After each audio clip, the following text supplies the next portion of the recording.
What is going on, guys? Hope everyone's having a fantastic day. And I want to go over some news for the Philadelphia Eagles. Looks like Andy Weidl was rumored to be heading to Pittsburgh for the assistant general manager position, and it looks like he is. He got the job. It's already official. It's done.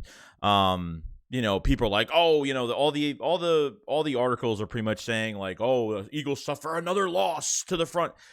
Is this really a loss? That's really the question.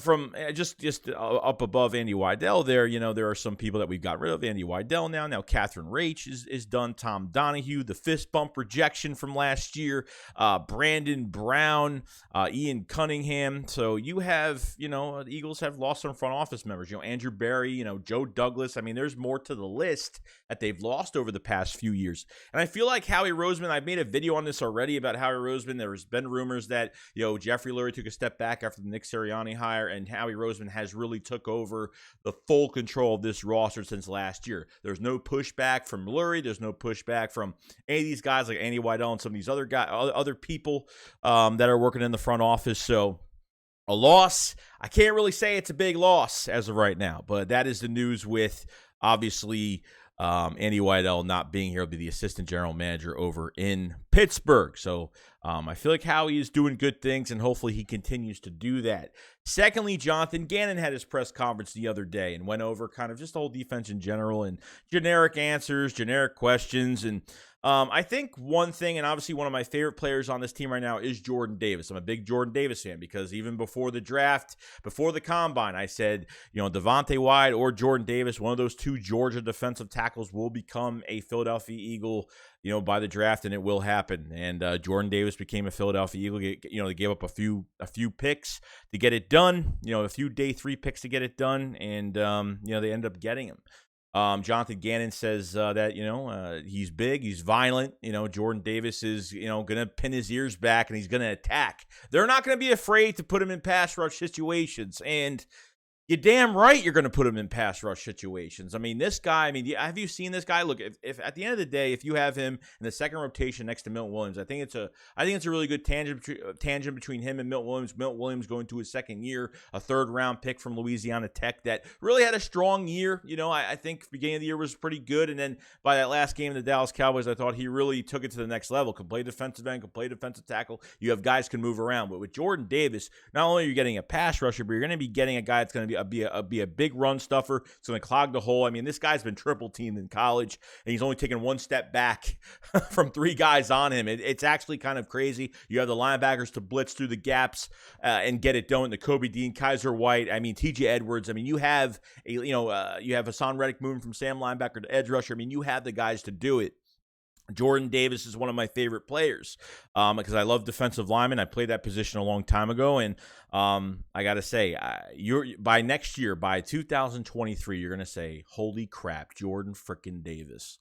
That's what you're going to say, because I think he's going to help out. And I think he's going to get better as the year goes on because, I understand that there was a lot of there's a lot of stuff going on with him, and he was overweight last year, and they were kind of making him look bad on the draft. They were making him look very bad. He was 365. He was overweight. They weren't using him as a pass rusher. That was the whole thing. They weren't using him in that way.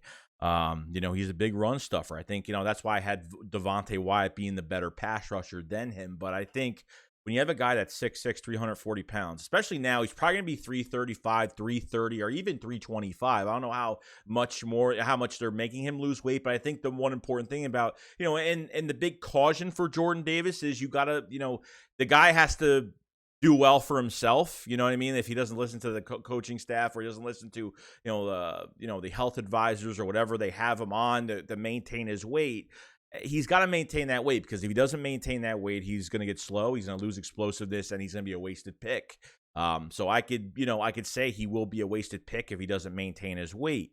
He will lose that explosiveness. But I think if they maintain him, and we're going to find out. Even looking at minicamp, we got OTA soon, but looking at rookie minicamp, he looked fast. He looked explosive. He looked really good. But obviously, defensive line is my favorite position, and one of my favorite picks. My favorite pick of the draft was Jordan Davis, and I think it was a good move for the Eagles to go into the trenches with potentially Fletcher Cox leaving.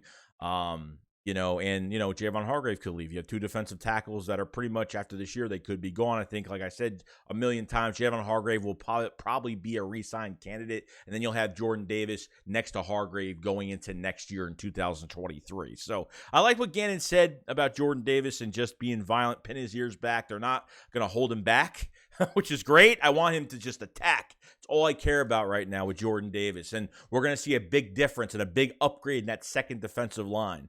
It's going to be a lot of fun. I can't wait till he gets, he's just going to get better. This is a learning period for Jordan Davis. You have Tracy Rocker. I think that's his name. I think he was the coach. He was the defensive line coach for Georgia as well, which is kind of crazy. So he knows him and has had him as a positional defensive line coach, which is great. I think there's a lot of connections there. But him and Nakobe Dean being on the same defense, I think is one of the high aspects of it too that you're going to be looking for. But this is the future, guys. This is it. I mean, a lot of people wanted Kyle Hamilton over Jordan Davis. You're going to find out why the Eagles drafted Jordan Davis. This guy is going to pummel people down. You're going to find out and you're going to see. So other than that, it's pretty much it, guys. Hope you guys enjoyed. Let me know what you guys think about, Gannon's press conference and other things you take from it. I kind of want to go through the Jordan Davis aspect of it because he's one of my favorite players. The guy I wanted in this draft in the first round was Jordan Davis. You had to get a defensive tackle, and they got it done. And I can't wait to see him progress even further. I can't wait to see just clips of him, in practice and, obviously preseason, the scrimmages, and just see the power you have with Jordan Davis. Sorry, Jordan Howard. All right, you guys have a fantastic day. I'll see you guys on the next one. Shakes, what up? Follow us. Peace out, guys. Peace.